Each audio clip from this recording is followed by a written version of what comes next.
आपने कहा है लड़कियां भाग जाती हैं तो वो हिंसा है, क्या कारण है? हिंसा शब्द कहाँ से है? अपने बच्चे से क्या सेक्स पर खुल करके बात कर सकता हूँ? मैं आपसे पूछ रहा हूँ आपके चैनल के माध्यम से। कितने लोग हैं जो आज हम अपने बच्चों को सेक्स एजुकेशन की बात करते हैं, क्या मैं अपने बच्चे के साथ सहज होकर के इस मुद्दे पे बात कर सकता हूँ? आप कह रहे हैं कि पहले यहाँ देखिए और फिर बीच का गैप कर दीजिए, फिर वहाँ देखिए। समानता और असमानता के बीच की एक खाई को पाटना पड़ेगा सर। अच्छा। ये जो समानता और असमानता के बीच का गैप है ना, इसको थोड़ा अध्ययन करना पड़ेगा। पालने का कॉन्सेप्ट है ना, पूरे भारत को और हम सब युवा पत्रकारों को, बुद्धिजीवियों को एक बार विचार करना होगा। पाला तो जानवरों को जाता है जब हम घर में पालते हैं। नमस्कार दोस्तों, सच 24 लाइव में आपका स्वागत है। मेरा नाम है जितेंद्र कुमार। दोस्तों, इस समय पर हम हैं स्वतंत्र टीवी पत्रकार विशाल आनंद जी के साथ। इन्होंने एक अभी वीडियो जारी किया है जिसमें उन्होंने कहा है कि लड़कियां भाग जाती हैं, हिंसा है, लड़कियों का पति छोड़ देता है वो भी हिंसा है, या फिर लड़कियां पति को छोड़ देती हैं वो भी हिंसा है। तो पूरा जानकारी लेंगे किस तरह से ये हिंसा का रूप दे रहे हैं, क्या सोचना है इनका। तो सर नमस्कार। नमस्कार जी जीतू भाई, कैसे हैं आप? बढ़िया है सर।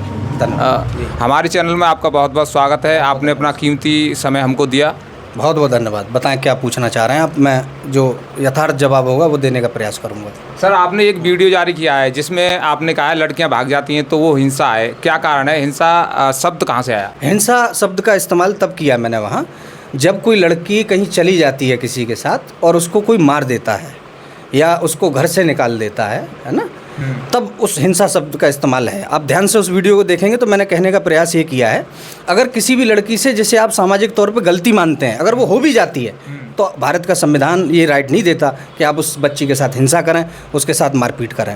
मैं उसका विरोध कर रहा हूँ। तो सर माता पिता की कमी कहाँ रह जाती है? 20 साल तक 25 साल तक बच्चियों को पालते हैं, उसके बाद बच्चियाँ माता पिता को छोड़कर दूसरे किसी व्यक्ति के साथ भाग जाती हैं। ये जो पालने का कॉन्सेप्ट है ना, पूरे भारत को और हम सब युवा पत्रकारों को, बुद्धिजीवियों को एक बार विचार करना होगा। पाला तो जानवरों को जाता है जब हम घर में पालते हैं। बच्चों का तो सम्मान किया जाता है। आपके घर में कोई आया है, वो लड़का हो या लड़की हो, वो प्रकृति की एक देन है। आप उसको इज्जत देना शुरू करें, उसको प्रेम देना शुरू करें, उसको सामाजिक जो तौर तरीके हैं, व्यवस्थाएं, उनके बारे में अवगत कराएं सर, है ना। तो फिर पालने का कहाँ हो गया? मैं आपको उदाहरण दे रहा हूँ। मेरा बच्चा है 12 साल का। एक बार मैंने घर में जब मैं पहुँचा तो मैंने उससे कहा, मैंने कहा बेटा मेरा बड़ा दिमाग ख़राब होता है, कई बार मैं घर में आता हूँ, तुम गेम खेल रहे हो, कोई कुछ कर रहा है, कोई कुछ कर रहा है, और मैं तुम लोगों के लिए सब कुछ करता हूँ। तो मेरे बच्चे का जवाब था, वो बोला पापा हमारे लिए मत करो, अपने लिए करो, ठीक है ना। क्योंकि अगर आप हमारे लिए करोगे हिंसा तो फिर हमारे साथ हिंसा पैदा करोगे आप। क्योंकि अगर कोई भी काम जो बिना बोध के किया जा रहा है तो बच्चों के लिए हिंसा हो जाती है। वो इसको समझना पड़ेगा। ये दर्शन है, ये फिलॉसफी है सर। आज का समाज है या फिर पिछला समाज जो रहा है वो समझता है कि अगर हमारी बेटी घर छोड़कर चली जाती है तो हमारी इज्जत खराब हो गई, हमारी समाज में जो व्यवस्था थी वो खराब हो गई, हीन भावना से लोग हमें देखेंगे। तो ऐसे में वो उनका तो सोचना यही है कि जो हमारे साथ नहीं रही बेटी और हमारे बिना राजी के दूसरे के साथ चलेगी तो वो तो हीन भावना पैदा होगी। ठीक है। अच्छा, ये हीन भावना उस पुरुष के साथ भी होती है क्या जो उसको लेकर के भागा है? मेरा सवाल है आपसे। उस पुरुष के साथ, उस पुरुष के परिवार को कभी ये फील होता है कि मेरा बेटा भी भाग गया है उसके साथ?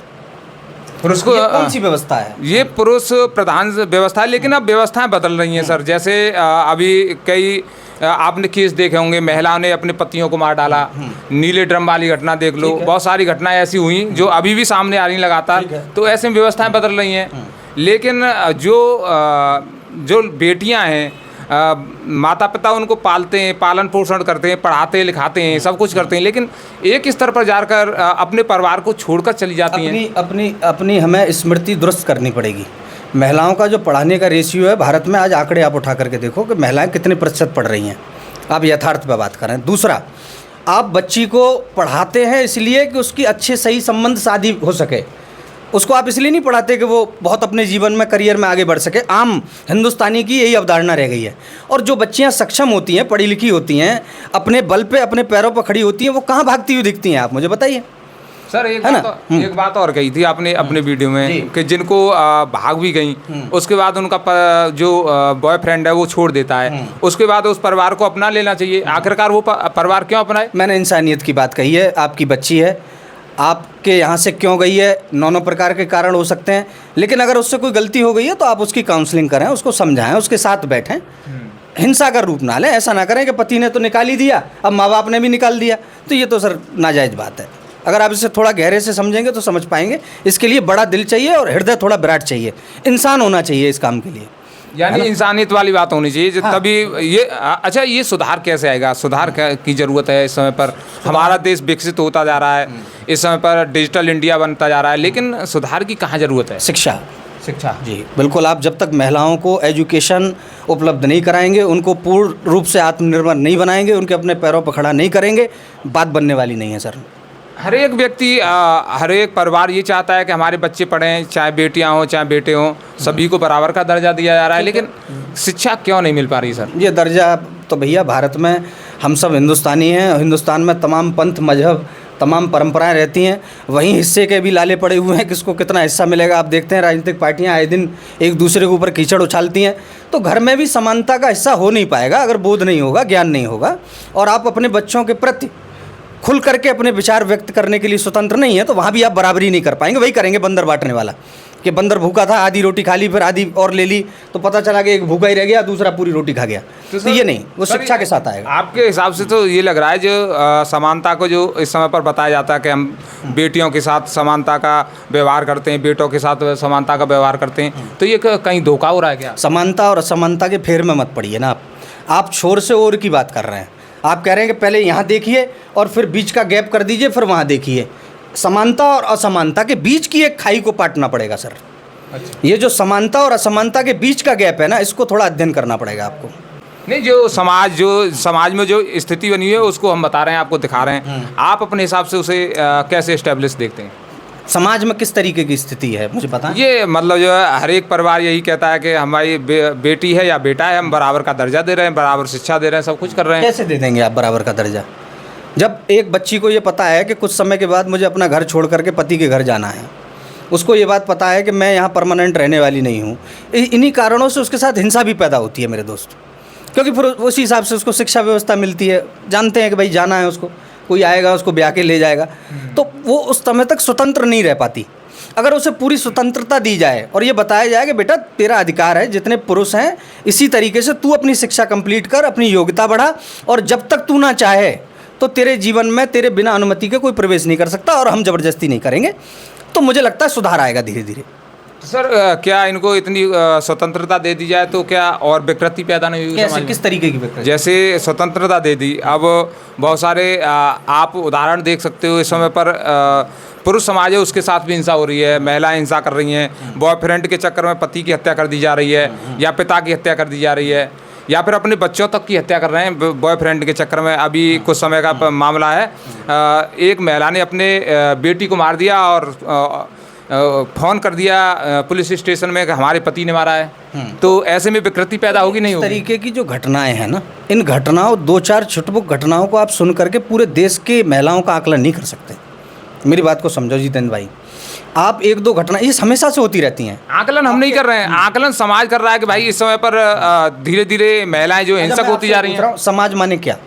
समाज माने जो ये जो चारों तरफ हम देखते हैं, गांव के परिवार हैं, सिटियों में परिवार हैं, वो सब सभी समाज के लोग हैं। समाज माने एक व्यवस्था, समाज माने एक व्यवस्था, एक ऐसी व्यवस्था बनाई हुई है जिस व्यवस्था में सभी लोग अपने आप को कंफर्टेबल महसूस करते हैं, सब अपने अधिकारों के प्रति जागरूक हैं और सबके अधिकार उनको पूरे मिल रहे हैं, वो होता है समाज।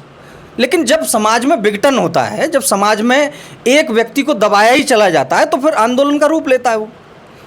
और महिलाएं इसीलिए जागरूक होकर के आ भी रही हैं। आप देख रहे हो आज प्लेटफॉर्म पर खुल करके महिलाएं बोलती हैं। जागरूक होने का मतलब ये थोड़ी है कि आप पुरुष वर्ग की हिंसा कर दोगे, आपका एक दूसरे व्यक्ति से प्रेम हो गया है, आप अपने पति को मार डाल रहे हो। यहाँ प्रेम तो किसी को किसी से नहीं है, मैं बिल्कुल आपको पूरा आध्यात्मिक ले जाऊँगा। ये प्रेम का आप ब्याह के लाए हो किसी को, आपको प्रेम तो आपको अभी सीखने में बहुत टाइम लगेगा। तो वो महिला भी जो किसी के साथ गई है तो प्रेम की खातिर नहीं गई है वो, ठीक है ना। तो वो चीज़ें व्यवस्था है, एक प्राकृतिक व्यवस्था है, वो उसको नहीं समझती है या नहीं समझता, इसलिए वो गलतियाँ हो रही हैं।